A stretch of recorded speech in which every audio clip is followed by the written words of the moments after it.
What's good, YouTube? It's Nas, and we back with another video. Roll the 400 subscribers, of course. And in today's video, I'm going to be talking about Blake Griffin. And I was just thinking, how good is Blake Griffin? And back in June, I made a video asking, do we think Blake Griffin is a Hall of Famer? And some of y'all disagreed with me. And I don't blame you, because if you look at it, like, from a perspective, like, after 2019, like, Blake Griffin really wasn't the same player. He wasn't this all NBA level player that we see, obviously, the 2010s people still having, like Harden, Curry, LeBron, like KD. Like, he wasn't having those seasons anymore. Obviously, his legs gave out. And obviously, in Blake Griffin's game, his legs were a major part of what made him such a dynamic basketball player. But at the same time, his jumping ability wasn't everything that they made it seem, because Blake Griffin could do so much more than obviously his dunking ability, because obviously Blake Griffin is known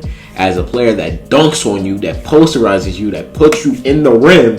So you just seeing all those clips, you'll be like, oh, Blake Griffin was just a dunker. Wrong. Blake Griffin was not just a dunker. Blake Griffin had a handle. Blake Griffin had a mid-range. And then towards the later part of his career, obviously, as you should know, Blake Griffin developed a three-point shot.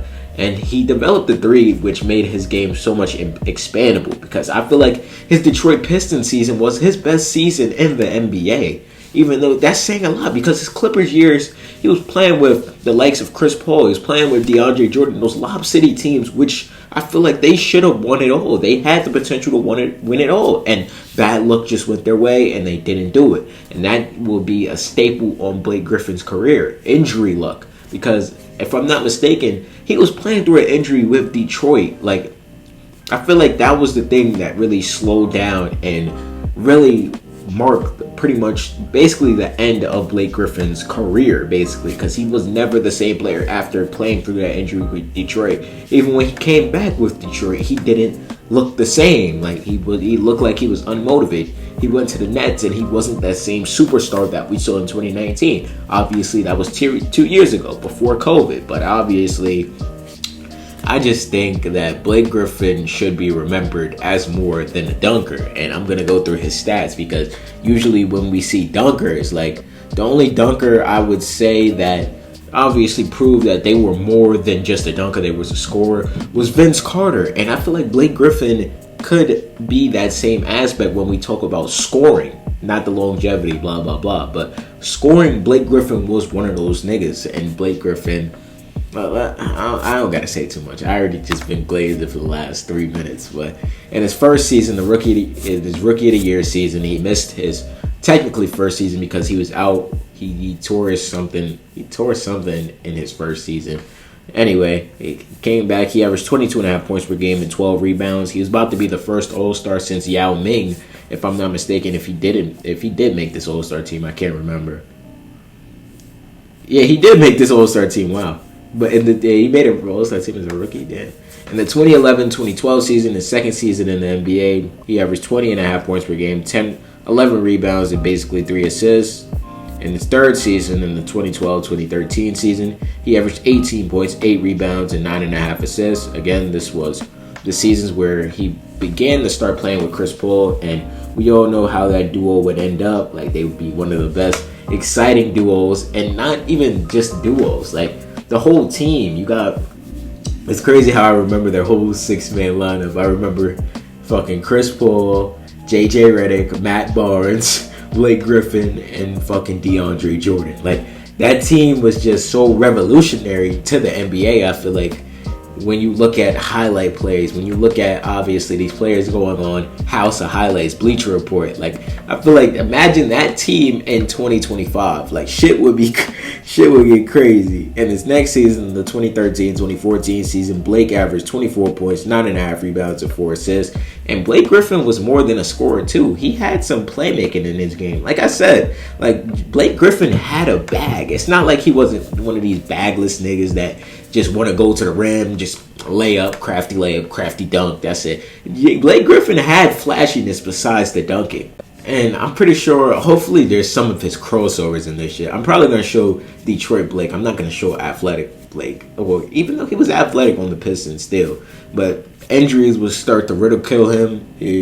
And then the next season, in the 2014-2015 season, he averaged 22 points, 7.5 rebounds, and 5 assists. He had a chance to do something special this season, and both him and Chris Paul got injured. They wasn't able to do anything. And the next season, in the 2015-16 season, Blake only played 35 games. He averaged 21.5 points per game, 8.5 rebounds, and 5 assists. I'm pretty sure he came back this season, but got hurt again, so they lost again in this series, and this would be where you see where his time in Los Angeles would come to an end. But in the next season, in the 2016-2017 season, he would average 21.5 points per game, 8 rebounds, and basically 5 assists. My bad, I was confused reading the numbers for a second. In the 2017-2018 season, his last season on the Los Angeles Clippers, where he played 33 games, he averaged 22.5 points per game, 8 rebounds, and basically 5.5 assists. His playmaking would get better season by season, so you could technically see when he's obviously declining athletically because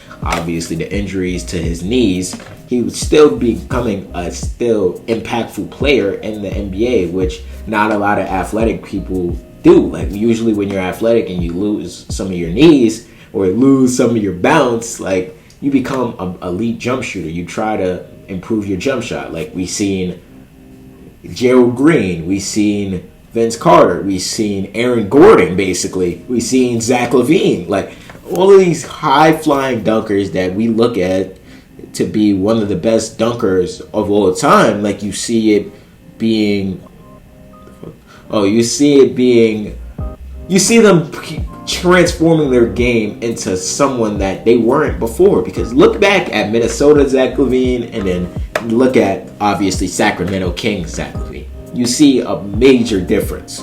But in the next season, or basically the same season actually, because he was traded this season, in the 2017-2018 season, he had averaged 20 points, 6.5 rebounds, and 6 assists for the Detroit Pistons that season. And obviously the next season, where I feel like Blake was on a roll, Blake was playing like the closest player to LeBron James. In that 2018-2019 season, Blake averaged 24.5 points per game, 7.5 rebounds, and 5.5 assists, doing it all for the Detroit Pistons that season. This is when Blake put his body on the line to prove a point. He played 75 games this season, the most games he's ever played. So he was really on a roll after the Clippers traded him, and Steve Ballmer told him to his face straight up that we are not going to trade you, Blake. So Blake came back on a roll, and he had a point to prove, and then did he prove that point this whole season. He was a top 15 player consensus this season, and he showed why the Clippers might have been stupid, even though the Clippers made the playoffs this season and they got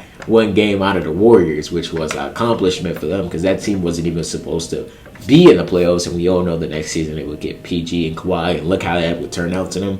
But I feel like Blake Griffin's 32 for the Los Angeles Clippers should be in the Raptors, and there's not even a debate about that. I feel like maybe y'all think it shouldn't be retired. I do. Just like they're going to retire Chris Paul's jersey, even though nothing happened. I feel like they should just retire Blake Griffin's. And if you do that, just fuck it. Retire DeAndre Jordan's number now. Like, I don't know. But Blake Griffin's accolades when he was in his peak, we're not going to do the rest of the season because we all know that he would ultimately decline.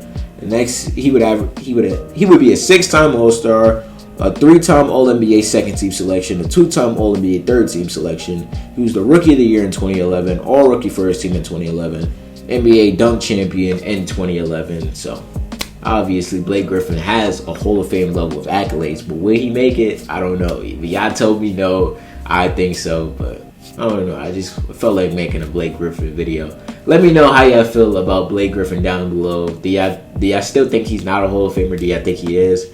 Let me know down below. Subscribe. What's good, y'all? If y'all made it to the end of the video, I hope you guys enjoyed this video and engage in the channel. There's a video on the left, and I'm pretty sure the channel icon's in the right. Click one of them holes, man. And if you enjoyed this video, leave a like. It helps me out, and I appreciate you.